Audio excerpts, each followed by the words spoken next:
ఏం పేరండి మీ పేరు? నా పేరు గోపి అన్న. గోపి, ఏం చేస్తుంటారు? చికెన్ షాప్ ఇది నాది. Chicken shop. ఎలా ఉంది ఇప్పుడు? మన 9 నెలలు అవుతుంది చంద్రబాబు నాయుడు గారి పరిపాలన వచ్చి, మీకు ఎలా అనిపిస్తుంది? మాకు మంచిగానే అనిపిస్తుంది అన్న. అంటే ఏ రకంగా మంచి చేశాడు ఆయన? ఆయన ఏ రకంగా మంచి చేశాడు అనే దాన్ని చెప్పాలంటే చాలా విషయాలు ఉన్నాయి.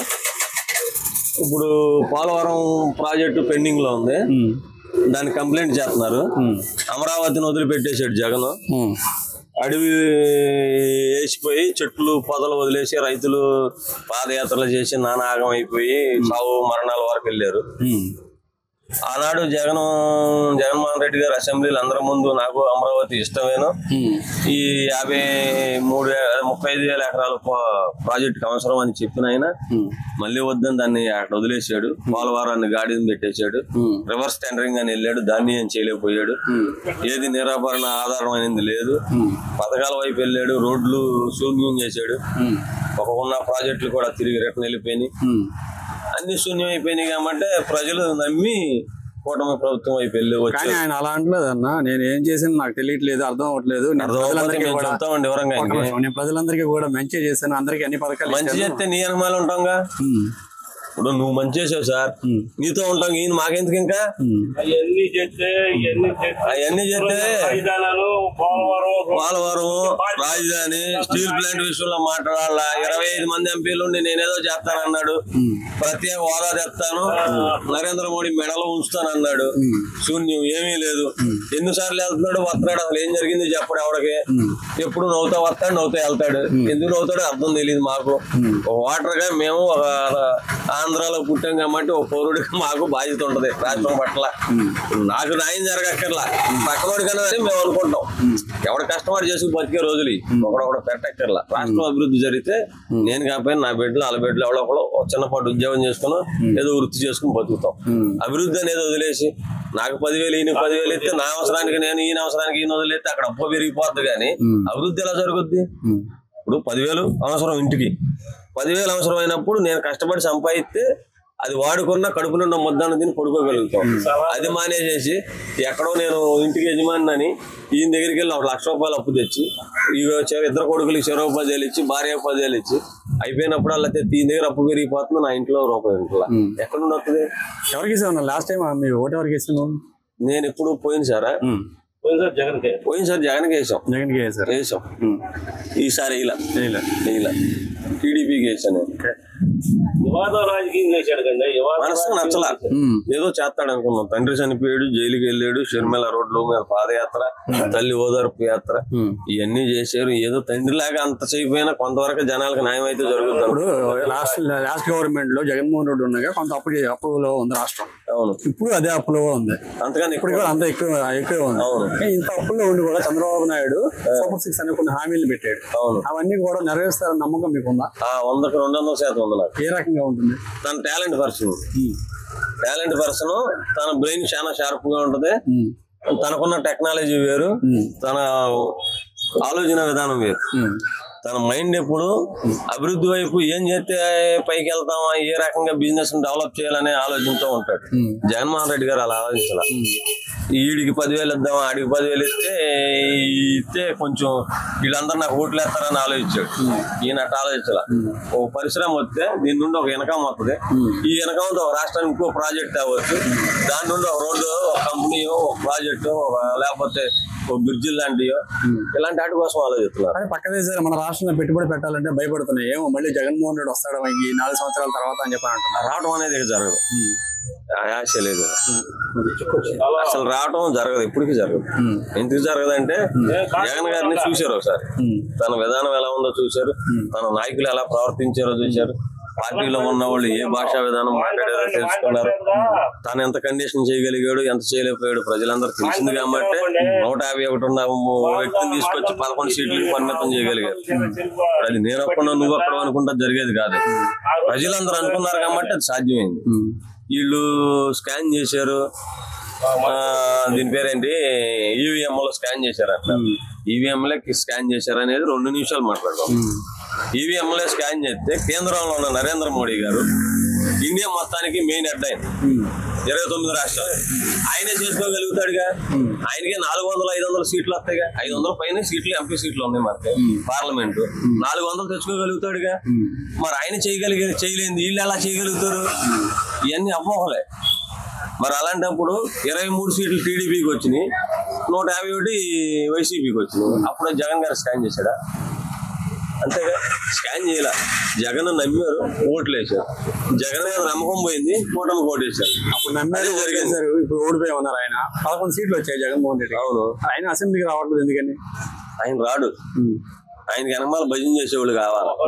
భజన చేసేవాళ్ళు లేరు. ఇక్కడేమో 100 మంది కూర్చున్నారు, నేను ఉండదు 4. ఏ మాట ఇటు పక్కన పొడుస్తారని భయం. నేను మీడియాతో మాట్లాడతాను అంటాడు. సమస్య నిన్ను గెలిపించారు, నువ్వు యుద్ధం చేసి గెలవాలా. పవన్ కళ్యాణ్ ఏం చెప్పాడు? యుద్ధమే చేస్తాను నేను అన్నాడు. పారిపోలా, ఒకడు గెలిచినా వస్తాను అన్నాడు. ఒక ఎమ్మెల్యే గెలిచాడు రాజోల్లో, ఆయన వెళ్ళిపోయాడు. ఆయన వైసీపీలో గెలిపాడు. అయినా పార్టీ మూసేలా పోరాడాడు, యుద్ధం చేశాడు, నానా బాధలు పడ్డాడు. ఉన్న సొమ్ములన్నీ సంపాదించిన సంపదను కూడా వదులుకున్నాడు. సినిమాల్లో వచ్చే ఇనకాను కూడా ప్రజలకు ఇవాళ ఈ రోజు కూడా ఎక్కడ ఏ కష్టం ఉన్నా తన సొంత డబ్బులు ఎత్తున్నాడు గవర్నమెంట్ దగ్గర ఇన్కమ్ లేకపోయినా. నిజమేనా మాట? 100కి 200% దాంట్లో లాభం ఎక్కడ ఉంది?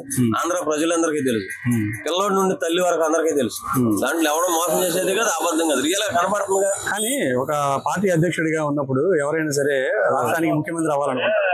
కానీ ఈయన మాత్రం ఇంకో 15 సంవత్సరాలు చంద్రబాబు నాయుడు గారే ఉండాలని చెప్పి అడుగుతున్నాడు. అవును, అది ఎంతవరకు సమంజసం? నిజాయితీ గలవాడుగా, నీతి నిజాయితీ, తల్లి బిడ్డలు అన్నదమ్ములు తోడముట్టిన ప్రేమ తెలిసినోడు కాబట్టి అంత మనసు వస్తుంది. అంత మనసు అందరికీ రాదు. ఒక తల్లి బిడ్డల ప్రేమ, తోడముట్టిన ప్రేమ ఉన్నవాడికే వస్తుంది ఆ మనసు. నేనేమైపోయినా నా కుటుంబం బాగుండాలనుకుంటాడు చూసావా, వాళ్ళే ఆలోచించగలుగుతాడు. అలాంటి వాడే పవన్ కళ్యాణ్. ఇప్పుడు ఆయన అతను పార్టీ పెట్టాడు, 21 మందిని గెలిపించుకున్నాడు. కూటమి నుండి ఇటు అటు ఓట్లు షేర్ అయినా గెలిపించుకోగలిగాడు, ఒకటి కూడా పోకుండా. అయినా నేను గెలిచాను కదా, ఈసారి టర్మర్ లో 70 సీట్లు తీసుకుందాం, నేనే రాజ్యం వెళ్దాం, చంద్రబాబు నాయుడు ఇప్పుడు నేను అవకాశం నీకు ఇచ్చాను, నెక్స్ట్ టైం నాకు ఇమ్మని అడగల. 15 సంవత్సరాలు తనే ఉండాలన్నాడు. ఎందుకు ఉండాలన్నాడు అంటే అక్కడ చంద్రబాబు నాయుడు గారు విజన్, ఒక హైదరాబాద్ డెవలప్ చేశాడు, ఆంధ్రాలో డెవలప్ చేస్తున్నాడు, పరిశ్రమలు వస్తున్నాయి. వాళ్ళు 7 లక్షల కోట్లు ఆంధ్రప్రదేశ్ కి కంపెనీలు బడ్జెట్ కేటాయించి నేను ఇంత బడ్జెట్ లో ఈ కంపెనీ పెడతాను అనేది ఒక ప్రాజెక్ట్. ఏ రోజు ఆ రోజు నాకు ఈనాడు వస్తే చదువుతాను, ఇప్పుడు పేపర్ వస్తుంది, ఇంత డబ్బు వస్తుంది. ఇవన్నీ ఎవరి వల్ల వస్తున్నాయి? చంద్రబాబు నాయుడు గారు తెలివితేటల వల్ల వస్తున్నాయి. అంత మేధవ శక్తి నాకు లేదు. నేను పార్టీ పరంగా గెలిపించినా తను నాకన్నా ఎక్కువ చేయగలుగుతాడు కాబట్టి తన వెనకమాల నేను నడుపుతా నేర్చుకుంటానన్నాడు. అలా నీతిగా ఒప్పుకునే వాళ్ళు ఎవరు ఉంటారు? ఎవరు ఉండరు. 10,000 ఉంటే నేనే మోగొండు అనుకునేవాళ్ళు ఊళ్ళో చాలా మంది ఉంటారు. అందుకే ఆయనకి అంత ఫాలోయింగ్ ఉండి, అంత పలుకుబడి ఉండి, జనాధారణ నుండి కూడా రాష్ట్రం బాగుపడాలనుకున్నాడు. కానీ నేను బాగుపడాలనుకోవాలా పవన్ కళ్యాణ్ గారు. ఇప్పుడు రాష్ట్రం కోసం చూశాడు, తన డబ్బులు ఇచ్చాడు, రైతులు చచ్చిపోతే ఇచ్చాడు. జగన్ గారు మొన్న వచ్చింది, 1 కోటి రూపాయలు ప్రకటించాను అన్నాడు. విజయవాడ వచ్చి 1 కోటి రూపాయలు ఏమైనా ఎవరికి ఇచ్చాడు? ఏది చెప్పు, నేను పంచుతాను అన్నాడు. ఎవరికి పంచాడు? మన ప్రూఫ్ ఎవిడెన్స్ ఎక్కడ ఉందా? ఏం చేశాడు? మాట చెప్తే సరిపోయిందా? పవన్ కళ్యాణ్ గారు చచ్చిపోయిన ప్రతి రైతుకి 1,00,000 రూపాయలు కడక పంచాడు. మొన్న అక్కడికి వెళ్ళాడు, మన్యూలు వెళ్ళాడు, రోడ్లు పోసాడు. మొన్న అక్కడ స్కూల్ లేకపోతే 40 మంది విద్యార్థులు స్కూల్, బాత్రూమ్ చుట్టూ ప్రహరీగా ఆయన సొంత డబ్బులతో కట్టిస్తున్నాడు. బోర్ లేకపోతే సొంత డబ్బులతో బోర్ వేపించాడు. మొన్న అక్కడికి వెళ్ళాడు, వికలాంగులకి ఎవరికో 3 ఉంటే వాళ్ళకి డబ్బులు ఇచ్చాడు. అక్కడ దాకా ఎందుకు? ఎన్టీఆర్ టెస్ట్ ఉంది, మొన్న విజయవాడ ఓపెన్ చేశారు. చేసినప్పుడు దానికి కూడా 50 లక్షల విరాళం ఇచ్చాడు. భువనేశ్వరి గారు ఒక టెస్ట్ పెట్టి తండ్రి పేరు మీద నడిపిస్తాను, దానికి కూడా 50 లక్షలు. ఆయన పార్టీ ఏంటి, ఈయన పార్టీ ఏంటి? వాళ్ళు చేసేదానికి నా డబ్బులు ఎందుకు ఇవ్వాలా? నేను ఎవరికన్నా ఇవ్వాలి, నా పేరు వస్తుంది అనుకోవాలి. ఆయన మంచి జరుగుతుంది నేను ఇవ్వాలనుకున్నాడు. మరి నిజాయితీ గలవాడు కాకపోతే ఎందుకు అనుకుంటాడు? స్వార్థపరుడు అనుకోడు, వాళ్ళకి పేరు వచ్చేదానికి నేను ఎందుకు ఇవ్వాలనుకుంటాడు. ఇప్పుడు 21 సీట్లకి సంపాదించుకున్నారు, 21 పోటీ చేశారు, 21 సంపాదించారు. అవును, అదే ఆయన ఇమేజ్ చూసి ఆయన గెలిచారా, లేకపోతే కూటమి ప్రభుత్వం నమ్మకంతో గెలిచారా? ఏ విధంగా గెలిచారు ఆయన? ఇప్పుడు ఆయనకి సినీ గా ఒక ఇమేజ్ ఉంది. అవును, ఆ రకంగా గెలిచారా? రాజకీయంగా ఈయన ప్రజలకు మేలు చేస్తాడని ప్రజలు నమ్మారా? సరే, మంచి మాట. ఫస్ట్ సారి సినీ ఫీల్డ్ ఇమేజ్ తో గెలవలేదు, ఇప్పుడు ఎలా గెలుతారంటారు? నేను ఏదైనా చెప్పిన దానికి దీనికి కూడా కలిపి చెప్తా. పవన్ కళ్యాణ్ గారు ఫస్ట్ సారి పోటీ చేశాడు. పోటీ చేసినప్పుడు అన్నయ్య పార్టీ మూసేశాడు, కొన్నాళ్ళు పెట్టి. ఈయన ఎంతవరకు నిలబడతాడు? తను ఆవేశపరుడు, ఏది నికరం ఉంటుందో ఉండదో అనేది జనాల్లో ఒక అనుమానం ఉంది. నేనైతే బాగా పవన్ కళ్యాణ్ కోసం గుండెకాయ కోసుకున్నా, అంత పెచ్చుంది నాకు ఓపెన్ గా చెప్పాలంటే. కానీ నమ్మల, ఇవాళ కాళ్ళు వదిలేశారు. ఈయన నిలబడ్డాడు, పోటీ చేశాడు, ప్రతి సబ్జెక్టు కరెక్ట్ గా మాట్లాడుతున్నాడు. విమర్శించేది కూడా వాస్తవం అయితే విమర్శిస్తున్నాడు. ఏలెత్తి వ్యక్తిగతంగా ఎవరిని విమర్శించట్లా, వేలెత్తి ఎవరిని విమర్శించట్లా, ఉన్నదే మాట్లాడుతున్నాడు, ఉన్నదే చెబుతున్నాడు. మరి అలా చెప్పి ప్రజలు కూడా నమ్మారు కాబట్టి ఇవాళ ఈయన బలము పెరిగింది, అవకడ పార్టీ బలము పెరిగింది. ఇద్దరు కలిశారు కాబట్టి ఈయన నాకేసాడు, నేను ఈయనకి వేసాను కాబట్టి ఇద్దరు ఈక్వల్ గా పోటీకి వచ్చినాయి. సీట్లు ఎవరికే తగ్గల, 27 వచ్చినాయి. అక్కడ 144కి 135 వచ్చినాయి. పోయిన నెలలో 11 సీట్లే 175కి. ఒకరికొకరిని నమ్మారు. ఈ మధ్య కాలంలో ఆయన కాషాయ వస్త్రాల మీద ఒక మాల ధరించి తిరుగుతున్నారు. అయితే అదే టైంలో ఆయన సనాతన ధర్మం అని చెప్పి దాని గురించి కూడా మాట్లాడుతున్నారు. అంటే ఆయనకి అసలు కులాన్ని కలిపే ఉద్దేశం ఉందా, కులాలను విడగొట్టే ఉద్దేశం ఉందంటారు ఆయనకి? సనాతన ధర్మం అంటే దాని మీనింగ్ ఏంటంటే ఎవరిని వ్యక్తిగతంగా విమర్శించాలని కాదు, ఎవరిని ఏదో చేయాలని కాదు. సనాతన ధర్మం, నువ్వు హిందూ మతం, నువ్వు హిందూ వరకు పూజించి నీ ఇంట్లో నువ్వు ఉంటావు. నేను క్రిస్టియన్, నా వరకు నేను ఉంటాను. ముస్లిం ఉన్నాడు, ముస్లిం వరకు ముస్లిం.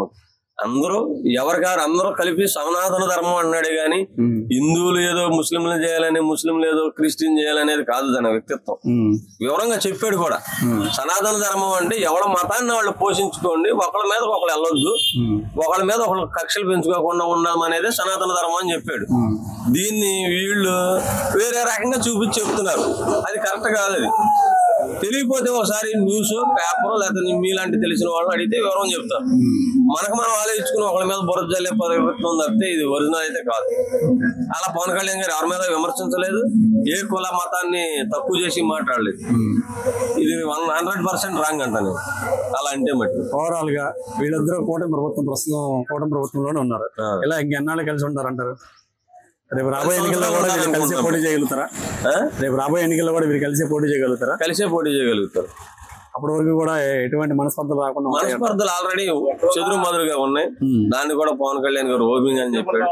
మాకు చిన్నపాటి మనస్పర్ధలు వస్తాయి, అయినా సరే కలిసే వెళ్తాం కానీ ఇడిపోయే ప్రసక్తి లేదు. 15 సంవత్సరాల వరకు ఈ కూటమి కలిసి ఉండాలని నేను కోరుకుంటున్నాడు. చంద్రబాబు నాయుడు గారు లాంటి విజన్ ఈ రాష్ట్రానికి ఎంత అవసరం, ఆయన వల్లే ఇది అభివృద్ధి సాధ్యమైంది. ఇలాంటి ఆర్థిక ఇబ్బందులు కూడా ఫ్రీ బోర్ పథకాన్ని పెట్టాడు, అది ఎవరో చేయలేరు. అప్పుల్లో ఉన్న పింఛన్ టయానికి ఇవ్వగలుగుతున్నాం, పథకాలు అమలు చేయగలుగుతున్నాం. ఇన్ని చేయగలుగుతున్నాం అంటే ఆయన తెలివితేటల మేధస్సు వల్లే జరుగుతుంది. ఇది ఎవరి వల్ల కాదని ఓపెన్ గా పవన్ కళ్యాణ్ గారే బహిరంగంగా చెప్పాడు. మీటింగ్ లో చెప్తున్నాడు, అసెంబ్లీలో కూడా చెప్తున్నాడు, బయట ఏ వేదిక మీద ఆ మాటను చెప్పగలుగుతున్నాడు. ఒక మాటలో చెప్పాలంటే కూటమి ప్రభుత్వం మీద మీ అభిప్రాయం అవుతుంది? నెంబర్ 1 అని అంటా నేను. 10,000 నువ్వు నాకు ఇచ్చేది గొప్పతనం కాదు, నా తర్వాత నా బిడ్డల భవిష్యత్తు చూపించేదే గొప్పతనం. నువ్వు ఇచ్చే 10,000 నేను వాడుకుంటాను 4 రోజులు, లేకపోతే నాకు ఏదో సన్న అప్పులు ఉండి కట్టుకోగలుగుతాను. అది ఆ రోజుకే సరిపోద్ది కానీ భవిష్యత్తుని వద. నాకు ఒక వ్యాపారం పెట్టిస్తే రోజు ఒక 500 వస్తే నా భార్య బిడ్డలు బతుకుతాం, దానివల్ల ఇన్కమ్ వస్తుంది. కానీ నువ్వు ఇచ్చే 10,000 కాదు, 10 సార్లు 10,000 కాదు, ₹1,00,000 ఇచ్చినా ఉండవు. అది దుమారా ఖర్చులకే తప్ప దేనికి ఉపయోగం. అభివృద్ధి చేసి ఒకడికి అన్నం పెట్టే దారి చూపిస్తేనే అది లాభసాటిగా ఉంటది. అది కాకోకుండా నువ్వు 10,000 కాదు 20,000 ఇచ్చినా అది ఉపయోగపడేది కాదు. అలాంటిది పనికిరాదు. Okay, thank you.